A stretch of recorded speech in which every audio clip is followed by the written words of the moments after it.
Hi, I'm Heiga, your host for A Writer's Life, a place where I'll be in conversation with fellow authors. We'll discuss all things writing. They'll read from their latest work, and we'll go and explore what happens beyond the pen in a writer's life. It's going to be a page turner. I just know it. Pull up a chair and join us.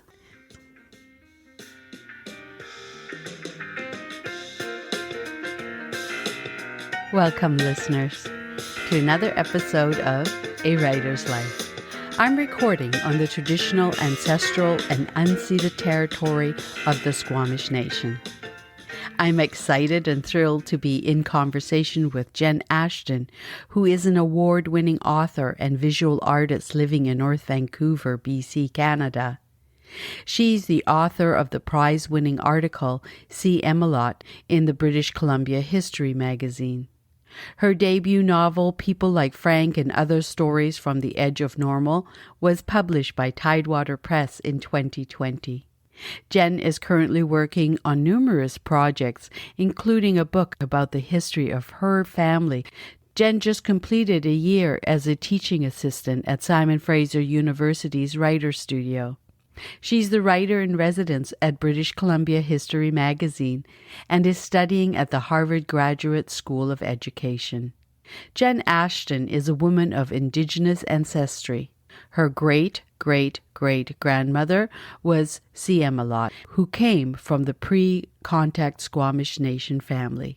Jenn fancies herself as an amateur historian, and on her frequent journey through the past, she tries very hard to look for truths behind the facade of exploitation.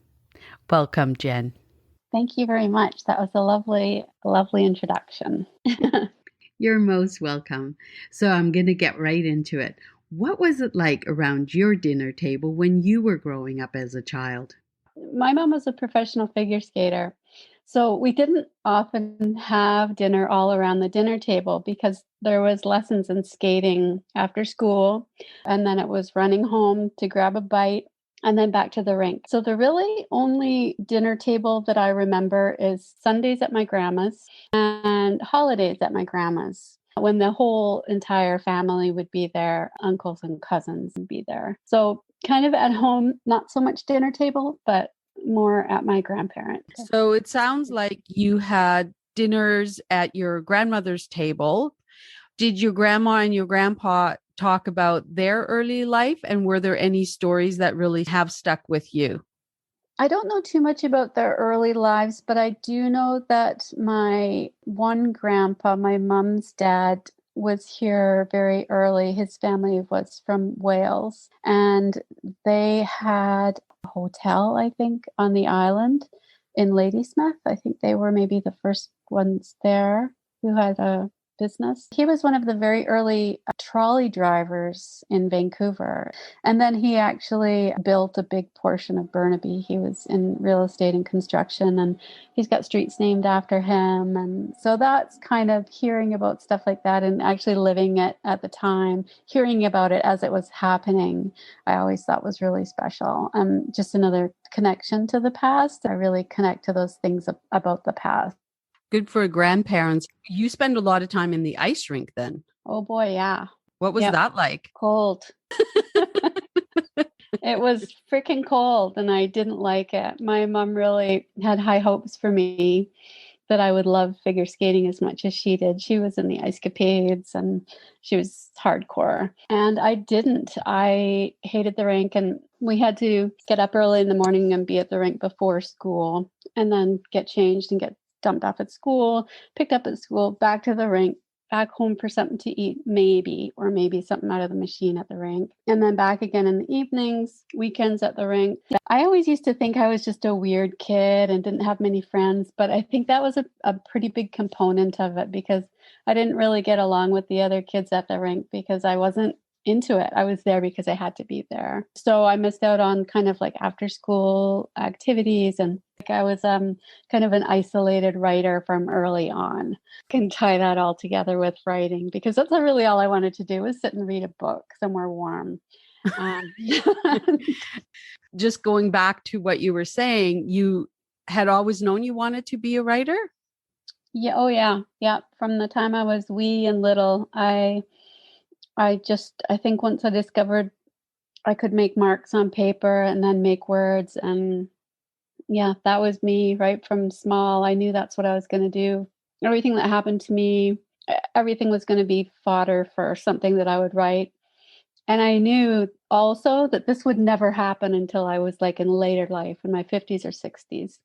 I never had that feeling like, oh no, I got to hurry up and write something. Instead, I kind of had this calmness. It will happen later because I didn't feel like I would have enough experience to write about until later. I kind of came in this whole writer's package as a child. That I was really young when I discovered I wanted to be a writer. I didn't even know how to write.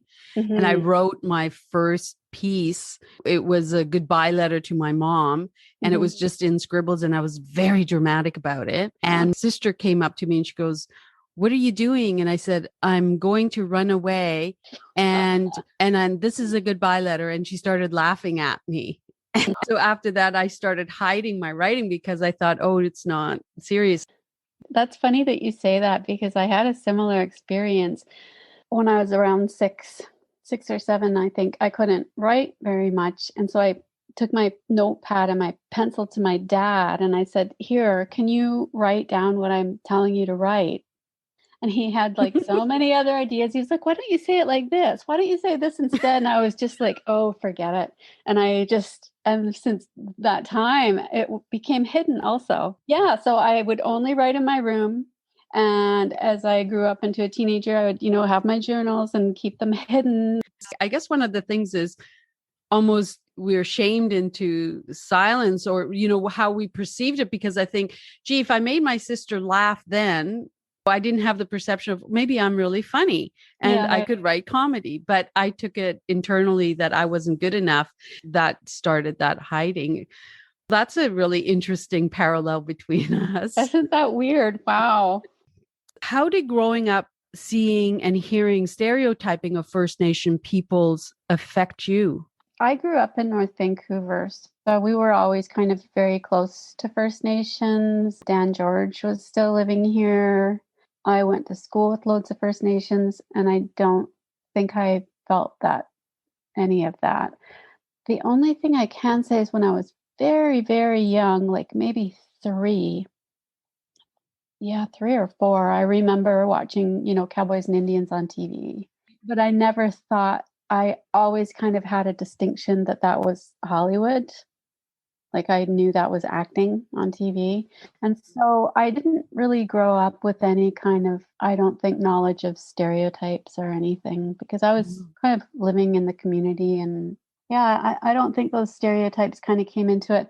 In school, we didn't really have a First Nations, any kind of modules on First Nations. A lot of our school was curriculum, I think, that came from the state.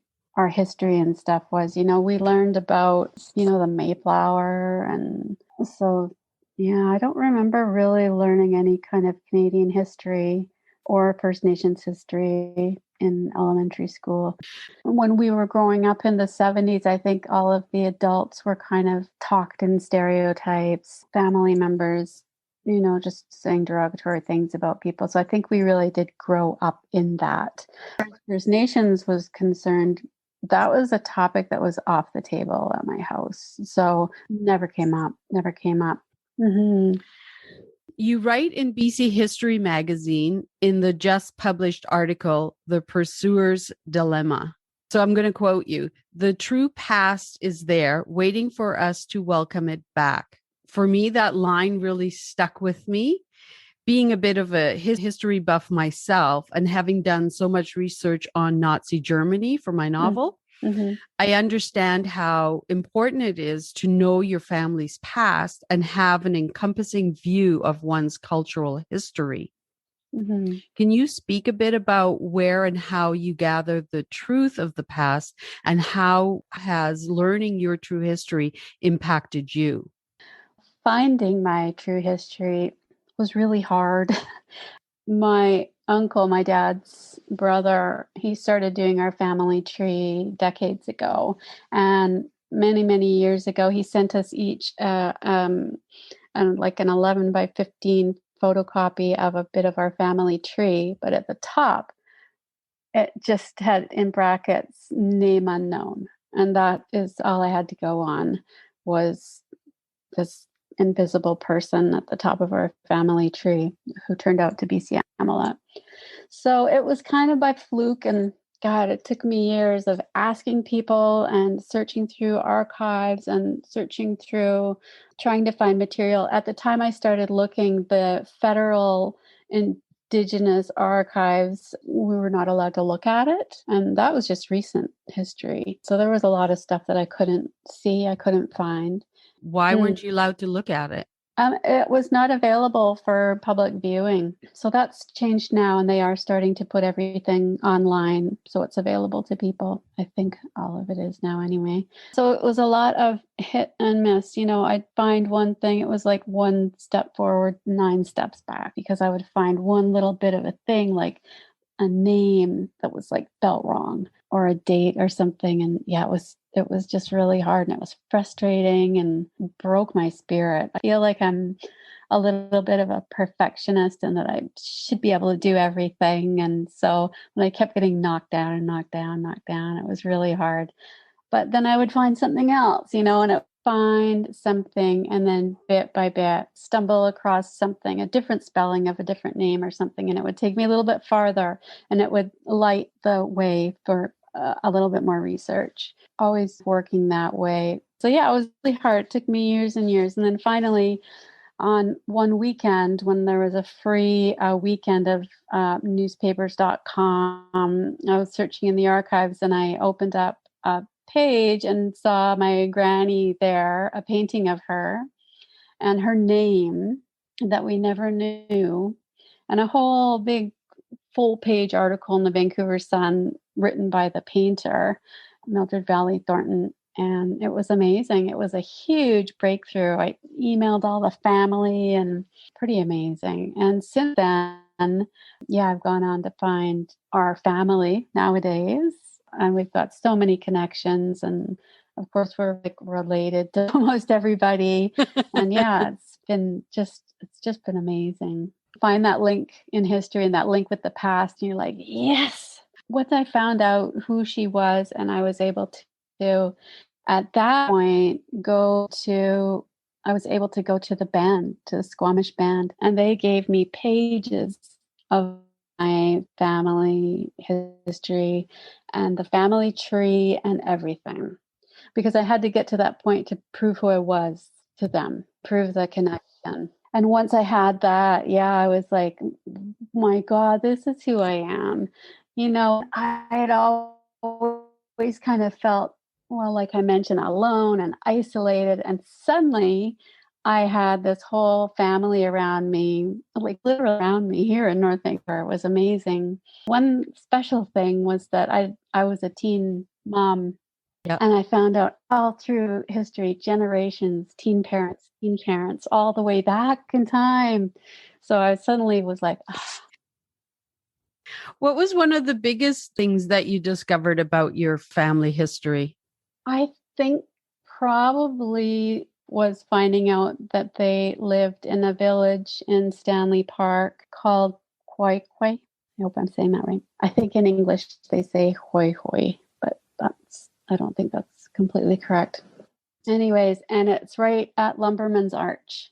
And when I was a kid, I learned how to swim there. And when we were teenagers, we used to go hang out in Stanley Park, and that's where we would go. I was always drawn to that place. Like literally, I would go hang out at the fish and chip stand.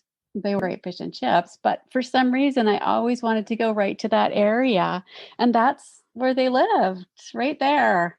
So it was really weird. I was always being pulled there by some kind of imaginary threads, I guess. And I just always skipping school, that's where we'd go. Family days off, that's always the place where we would go. For me, that was really interesting. I was just like, oh, I think it's a water playground now. They paved it all in.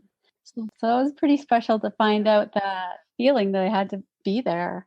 I don't think very many people knew people lived there. No, and I don't think I did either. I knew that the one thing I knew about Stanley Park was that the totems that were there weren't made by the people from here, were made somewhere else and brought in place. I don't even really think I knew that indigenous people lived there. I certainly didn't growing up. Just having that real solid connection to that land, you know what I mean? Amazing. What was your favorite story that your mom or dad would have told you? Gosh, they're not big storytellers, so we didn't have a lot of that kind of stuff growing up. Did they talk about their childhood and their past to you kids? Parents divorced when we were young, and we went back and forth between them, or I did anyways. And Yeah. I left home very early. So I was really kind of out of the family picture from, 13, 14. And then when I was 14, I was on my own. I read somewhere that in your spare time, you like transcribing historical documents for the Royal BC Museum and the City of Vancouver Archives. Yeah. Can you take me through the process of how does one do that? And what interests you about all of that? I think for me, what I really love about it is the same thing I love about all history. I just love old stuff. I love old musty paper. I love old ink, old handwriting, old everything, old stories. So I guess probably on my trips through the archives, both in Victoria and in Vancouver, I probably came across something that said, "Would you like to volunteer for us, or would you like to transcribe something for us?" And of course, I was like, "Click, click, click." And that's how I started doing it. And what they do is they have these old documents and sometimes journals or ledgers, and you get, like, they say, "How many pages would you like to transcribe?" And you get them, and then you just type it out, and it's all very handwritten and flowery, and the script is sometimes really difficult to read, and it can take a really long time just to transcribe one page. Sometimes you can't quite see what the words say, and you actually have to put that, "I can't read this line," or something. Yeah, and then it gets, put into the documents online so everybody can read it. And it's just, I love the feeling of accomplishment. And what I really love is being like maybe the first person to be reading that since it was written. And that just blows me away. And I just get such a thrill connecting, like direct connection to the past. It's like magic. Yeah, I can see like just even holding those papers bring you right to that sort of time and so special. Is there any piece that really stands out that you were transcribing? I think I was transcribing a woman's visit to Vancouver in the early part of the century, and she was just describing, I think she was on the boat going back and forth to Victoria, and just kind of describing what they ate. Yeah, I mean, nothing super memorable. Like, I didn't make any kind of big discovery or Right. anything. But Not yet. no, not yet. But for me, it's actually in the kind of mundane day to day. I just find that so exciting. Like, be seeing the world through these people's eyes, like what they ate for breakfast and everything. I just find that thrilling. Some people might think that's just like, It's those ordinary moments that yeah, connect us as human beings, yeah. but also it's such great information as a writer. Oh man, yeah.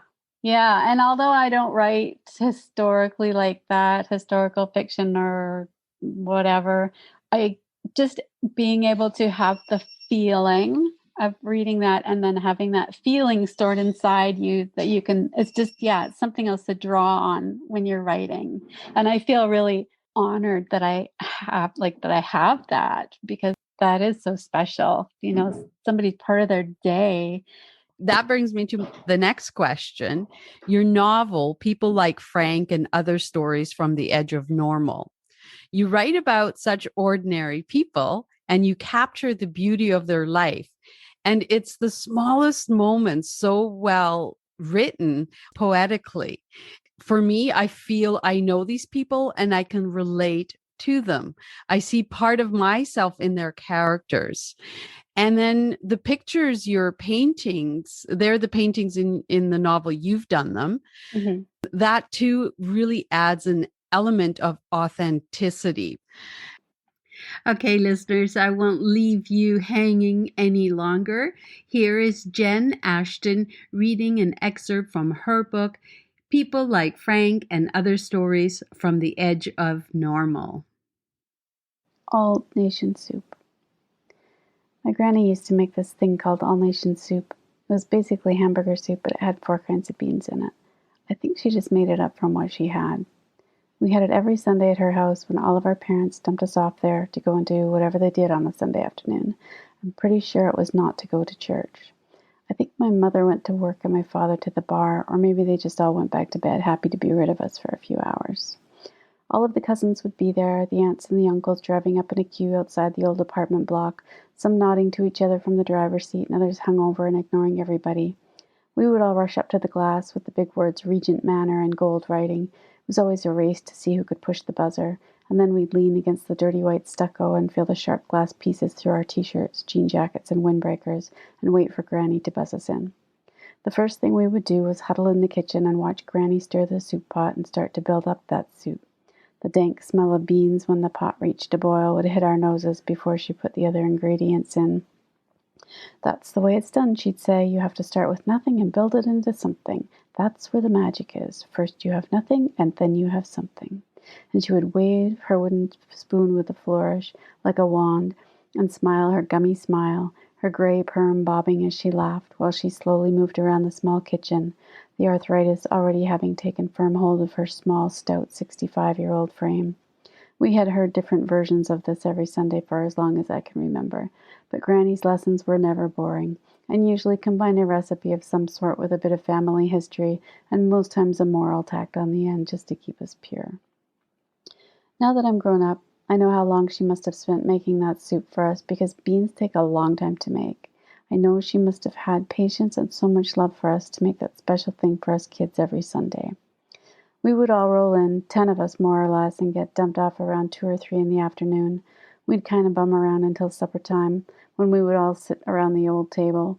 Granny would have put the leaf in before we arrived, just in case our full count of 15 ever showed.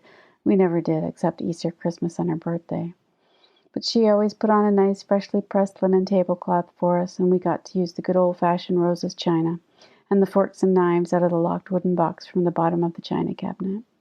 Special things should be used every day, because every day is special, she would remind whoever was helping her set the table that day. We would always fight over who got to help her with the preparations. It felt grown up to do things like fold and smooth the white napkins. Reverent. Now that I know that's how they do it in a fancy restaurant, I know that Granny was trying to make us all feel special. And we did, even though sometimes we didn't know it at the time. Sometimes Bill kicked us under the table, and Roger always had a drippy nose and didn't care what he ate. The steam just made his nose run more. Anne-Marie was always reading, but she'd put down her book when Granny would go around the table and hold the big pot with her green check tea towel, ladling soup for us, and her soup bowl was full. Granny served that soup like it was her only job. And we were kings and queens, not just grubby kids. She radiated love at us, and it was sometimes the only soul food we got all week. Most of our parents worked, and that meant us older kids were left to fend for ourselves for supper. Most of the younger ones were on a regular diet of frozen TV dinners, which were all the rage. When I look back now, I'm sure that these warm, caring Sundays with Granny were what kept us all going in the swiftly evolving 70s, where families were no longer like the Waltons we saw on TV, but were instead a minefield of changing ideas and ideals. Granny saw in us what we didn't during that time, our potential. She came from a time when there wasn't much, when war raged and you were just happy to have your family home safe and a bit of food on your table. I found out much later that Granny didn't have all of that for long. She'd lost children to smallpox and siblings in that war and to Spanish flu, and so she loved us all extra hard. She came from a time of hugs and kisses, when mothers were always home and you had all of their care and attention for the rest of their lives, when children were prized and family came before all else.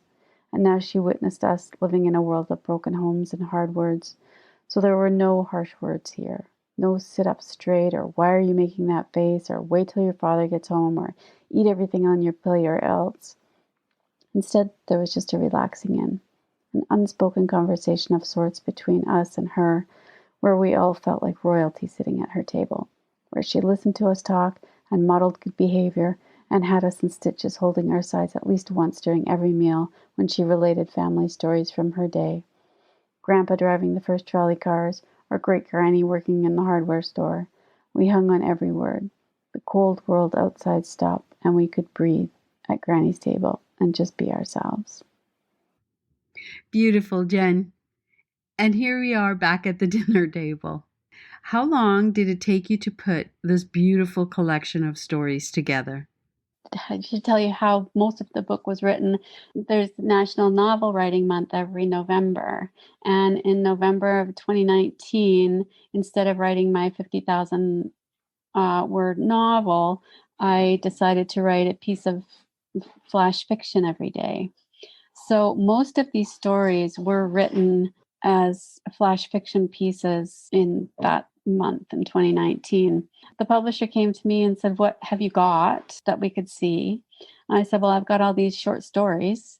So I sent them all.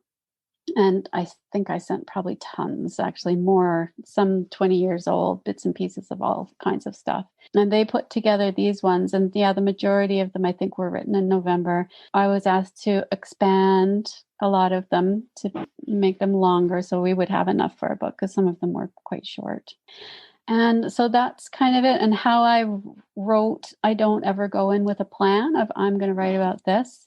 A lot of these things, the first lines, some of them came from dreams. Some of them just, ideas pop into my head and I just scribble down a line and then go back and write it. But most of these ones were written early in the morning, that November, kind of dark, very early, sitting here by the fire with the dogs, and just kind of stream of consciousness writing. I would just let it develop into whatever story it developed into. And then sometimes I keep a list of like favorite lines or paragraphs that I come with or whatever, back of envelope writing, anything. And I keep a folder of it. And so when the publisher came back and said, "Can you add 1,000 words to the story?" I would go and draw on that and kind of just, fill it in with all of those things. So I never sit down and think I'm going to write a story about a piece of recycling. And you know what I mean? Like, Yeah. I don't write like that unless I'm doing like something for a newspaper or like fiction. Of course, then I'm doing that, but no. I kind of do the same thing. I was in my kitchen and I saw a black ant, and then all of a sudden, boom, it triggered this whole story. I never really know when something happens. It just kind of appears and then you're gone. It's just like, okay. And if you can't sit and write, then you store it somewhere. Yeah, exactly. I really enjoy that. I never really worry about, oh, what should I write next? Yeah. It just appears all of a sudden. These voices appear. Yeah. That's funny. That's funny because I remember when I first met you and you started talking about how you wrote, I was like, oh, okay, that's a thing because that's how I write. Right, exactly. Yeah. Like I don't plan anything out. And for me, I see the stories almost right away, beginning, middle, and end. And Yeah. I don't worry in between because the characters will tell me. And then when I write something that isn't true, I feel it in my gut. Does that happen for you? It's usually in the editing process where I'll have that feeling and I'll take something out if it doesn't feel right. And that's actually, on the second run through, the first edit is when I can actually see it and I can, add in detail and everything and see, from what I can see in my mind. The first draft, though, is not, it's just flowing, trying to keep my hand going fast enough to write it down. So do you write everything by hand first or do you type? No, I should say type. I should say type. type. But I'm not even a fast typer, but I'm Me neither. getting I have to look at the keyboard and go. So yeah, I have to it's too bad because I would love to be able to sit in the dark and type but I actually need to see my fingers. So yeah, I'm like that too. I think I type with like 3 fingers on each yeah. hand. Yeah, exactly. You are a visual artist. What mediums do you work in, and who are some of the artists that you draw inspiration from? Hmm. I work in all mediums except oil paints, which terrify me. And well, watercolors, I do work in them, but they terrify me also. So mostly, it's kind of a big smish smash. I do acrylic and charcoal and graphite and collage, and I work with wool. I like to spin, and I'm this winter I learned how to knit Norwegian style. So I'm pretty happy about that. And so I kind of, come across something that I like to do, and I've learned how to do it and do it. Like weaving, Salish weaving, I've learned over the last few years, and so kind of anything. Artists that inspire me, all artists inspire me. Even if I Nice. don't like them, I can appreciate them. There's, Appreciate the work they do or the learning that's gone into their technique, or I find it all interesting. do you set a schedule, a daily schedule for different activities that you do? Not for my own activities, but when I get up in the morning, the dogs have to eat, and then they have to eat again at 5, which is when I have to start supper, and then they have to have a snack at 10 and go out. So all of my day revolves around those kind of key times, and then what I can do in between those times is kind of my own. So sometimes I'll feel like writing, and or sometimes I'll have a task I have to get done for a deadline. I don't normally paint until almost right before bed, actually. I don't know why. I'll just be like, I've got to get some paint on the paper. It's like a weird feeling. Yeah. I have to do it.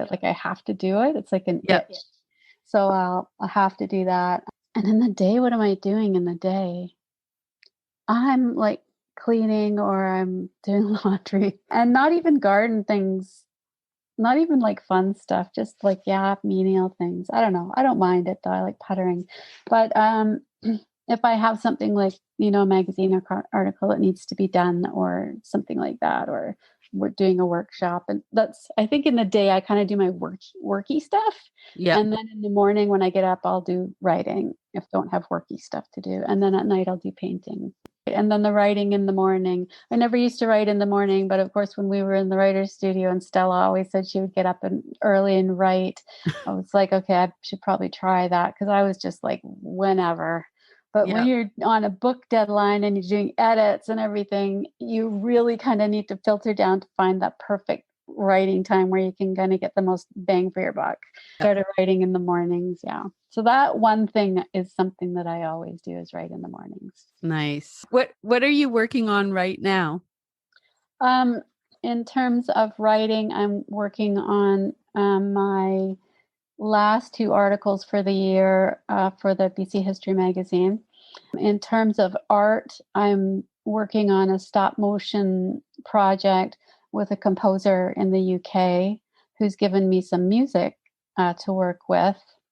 I've got this music, and he said kind of like, do whatever you want. It's got another artist that's doing dance and another artist who's painting. And when I first heard the music, I had this picture in my mind of what I thought would go with it. And of course, I don't know anything about stop motion film, so I'm having to teach myself how to do that before I can actually do it. So I've made my props and my picture and my background and everything. I've downloaded the app. I've bought the stand for my iPad. So now I'm just like waiting for the inspiration to kind of put it all together and actually do it. So that's the kind of a thing I'm working on right now. And I'm working on a writing workshop for the local library. And I'm waiting. I'm doing a lot of waiting. I've got stuff out at publishers and stuff, Mm-hmm. and I've sent submissions around and contest entries, and so I'm waiting. And part of my mind is, there's a big part of me that's just waiting. It's always like that though, isn't it? When we write and you go to submit, you just wait. And Yeah. I remember when I first sent out my novel, I thought, definitely the first people I'm going to send it out to, they're going to want it, obviously. And then when I got the first rejection letter, it was like this depression sets in, and Yeah. the second one, and you get more depressed. And probably about the 10th or 20th rejection letter, I thought, oh, I can't live like this. I'm constantly checking the emails to see, has it Yeah. been accepted? And then you slowly start to realize you can almost tell when they're going to say, yeah, but sorry, we can't Yeah. use this piece. Yeah. So you kind of skip down to it. And then I just stopped looking. And actually, Yeah. just the other day, I came upon an email that was another rejection. And I go, I don't remember sending this even in. Like, I don't even look anymore. Yeah, yeah, exactly. People don't realize the heaviness that comes with the waiting. It like takes up a lot of room in your body waiting. It's always there, and the kind of it's like it's another kind of anxiety, I think, that you Yep. know you've got something out there and it's kind of in the back of your mind, always there and always heavy waiting. People ask me, does it ever get easier, the rejections? And it really never does. I mean, I'm like you, I don't really look at them because I know what they look like when they come in. I know what a rejection is. I know what it's going to say Yeah. exactly. But yeah, you always get that little pang of like, oh, darn. Yeah. Yeah, it's true. But then also on the flip side, when I did get my acceptance for the novel, Hmm. people were like, oh, congratulations, you must feel so good. And I thought, no, I was terrified. And I almost Yeah. wanted to call my publisher and say, forget the whole thing, forget it. This can't happen. No, no, no. And I just kind of went into this depression and tons of stress and tons of anxiety around, oh my God, what have I done? Yeah. And I Okay. didn't That's, feel yeah. right. Did you have Yeah. that? I did. And I think I wrote to you about it at the time. And I was like, oh my God, what do I do? Because I just suddenly, I was like, and I said to my husband, you know what? I'm thinking of just saying, forget it because people think it's this happy, joyous thing, like, Little Women, Joe gets her novel and everything's lovely and cheery. And it's not. It's hell. It's awful. And like for the whole last year of editing until it went to the printer, that was the worst anxiety I've had in my life. I It was, know, me too.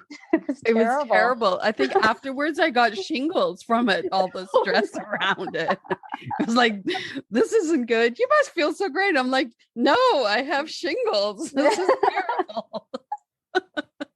Yeah, it's a really horrific thing, actually, having a book published. Can we say that? That's the truth, Yeah, though. maybe we can say that. It took me probably about 5 months after it was out that I could go, okay, I think it'll be okay. Yeah, I'm still doing that now. I'm right at that stage now because mine came out in October, and I'm kind of just there thinking, okay, well, it's settling down, my anxiety's settling down. But you know what? I haven't read my book, and every time I go in to read a story, I'm just like, I don't like this. Because I will see something I want to change, and I would be Yes. like, oh, I wish I had written that differently, and so I won't look at it. But in my It's mind, it's a great book. I love the cover. That's a wonderful cover. It's so true. I have only read my book once after I got it. And Yeah. I made all these notes in it and I thought, okay, send Same. it off because when Yeah. it goes to second edition, they can change all these things. And it was basically all rewritten. And I thought, no, just leave it. Yeah. It Yeah. got accepted this way. Mm-hmm. So leave it. Mm-hmm. And Yeah. you do have to get comfortable with it. I remember I used to do pottery a lot and I walked into someone's house and they had some of my early pottery work and Yeah. I wanted to steal it and take it back because I thought, you can't have this monstrosity. This can't be in your house. Yeah. It was kind of like that. I feel that way about some of my paintings when I see them. I look through my inventory and I'd be like, I can't believe they wanted that. So it was like the worst thing I've ever done. Who would pay for that? Yeah, those Funny. lovely negative voices, hey? We are weirdos. But we keep at it. And I think that's the thing. I've sort of Yeah. gotten to that place where I go, okay, well, that's a nice little negative voice, but don't let that stop you, because coming back to when we were children at 5 or 6, Mm-hmm. we allowed those voices to silence us in a way, or go into hiding, and Mm-hmm. constantly listening to them. And not till much later in my life, like mid 40s, I was able to sort of listen to those negative voices and calm them and go, okay, they're going to be there, but let's just put them to the side. And I'm still going to continue with my process and the work, even though I'm unsure, I'm scared, I feel nervous, I feel I'm going to be judged, all those things that come with that, Mm-hmm. I think what happens is, as you grow and maybe mature even more, hopefully those voices get less. I'm hoping. Well, you know what? I have to say that for me, it happened as soon as menopause hit. Man, when I turned 50, those voices turned off. And I was just like, whatever. I'm just felt so good. I don't even like pay attention to them anymore. That's really good. I still hear them a bit, and then I just go, yeah, that's fine. I'm busy. I got to do something, because Yeah. I do think it's like that fight or flight thing that really happens, Mm-hmm. because to try to stop you from doing something because you might get hurt. And Yeah, knowing right. where it comes from, it's just like, okay, you're going to have to be quiet now. I have work to do. Yeah, I think as we get older, we can understand the difference between rational and irrational fear. And I would say that definitely I would have a kind of a fear of submitting things. Yeah. And I think everybody goes through that, because I have friends who are just starting to submit and they're like, but it's just like, do it. Just do it. Just put everything out there and just throw it out there and see what happens. Because if you do it, you'll never know. And you can sit and fret and bite all your fingernails off, or you can just do it and see what happens. Exactly. I did that. I was so determined to get published in the New Yorker. That was my big thing. And so I was just like, almost every week I was sending them. And I thought, well, at least they'll constantly see my name. So then that will be good. They'll get to know my name, and I'll get all the rejection letters, and it's okay. Yeah. That's actually on my list, the New Yorker. Yeah. Yeah, I'm still submitting to them. I got close. It did go to a reading. Oh, one wow. one piece did, but then they sent me the letter saying, yeah, after reviewing, we're not going to publish that. Mhm. So I kept that letter because I think, oh, I almost got there. Yeah. Wow. Good for you. I haven't got one of those yet. I'll look forward to it. So for the last question, what advice do you have for our listeners that want to write but don't know where to begin? Mm. Well, I think that it's funny because I was just writing about this in my writing workshop, which is for beginners. And I think not knowing where to begin, first of all, I just think everybody is a writer. If you can hold a pen or tap on a keyboard, you're a writer. There's no mystery to it. Where to begin? If you don't know what to write about, just start describing the room around you. Start describing your 5th birthday party. Just write it down. Just keep writing. Everybody is a writer, but the proof of writing is in the doing. And I think you just have to do it.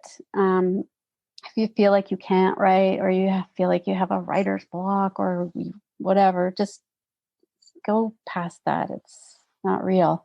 Just start describing your surroundings, or a memory, or critique the last book you read, or write an episode of your favorite TV show. Anything, just to write. That's the only way to get started, is actually by just doing it, I think. By doing it. Yeah. Mm-hmm. Yeah, that's all I can suggest, is get writing.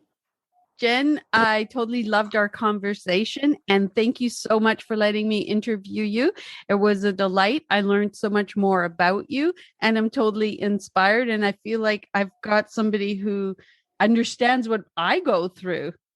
Yeah, what a connection we have. That was awesome. This was so much fun. Thank you so much. You're very welcome. Cool. Yay.